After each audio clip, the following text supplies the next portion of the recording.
Hey, greetings from Washington, D.C. AMSSM is up here on Capitol Hill this month with a coalition of other medical specialties talking with lawmakers, especially over at the House Ways and Means Committee, about fortifying payment policies to primary care and other office-based physician practices. As you're no doubt aware, the COVID pandemic has left many practices with a significant cash flow problem. And you'll read in this month's Advocacy Corner about our efforts to educate lawmakers about the need to reduce the financial burden that many physician practices face.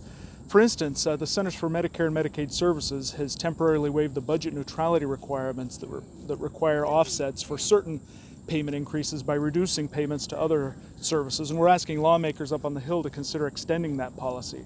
CMS has also increased payments and improved parity for telemedicine services, and you'll read about our efforts to make many of those popular telemedicine policies permanent to help alleviate some of the financial burden on physician practices.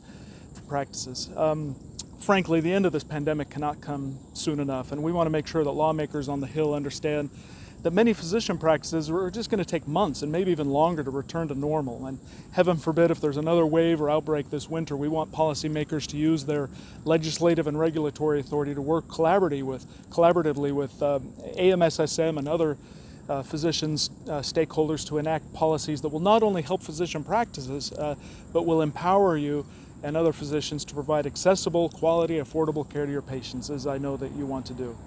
Also in this month's Advocacy Corner, you'll read about the seemingly implacable and frustratingly impossible impasse between the two political parties in Congress, which is preventing lawmakers from refining and renewing the Paycheck Protection Program and some of the other small business assistance programs that they've been working on over the summer. We're still working with Congress to include a provision into that relief package that would help community youth sports programs, but as we reported last month, all the negotiations are stalled and there still isn't much movement on that issue. But we're still working on it and we'll keep working on it.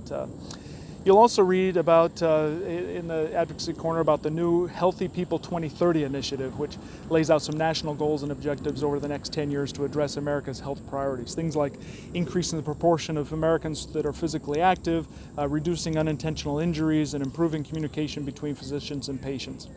And last but not least, you'll see our teaser about an exciting announcement coming up on September 17th. Look for an email about that. Spoiler alert, AMSSM is going to be recognized as a champion of the National Youth Sports Strategy. Look for a lot more information about that on September 17th. And as always, feel free to reach out to me if I can be of any service to you. Thanks.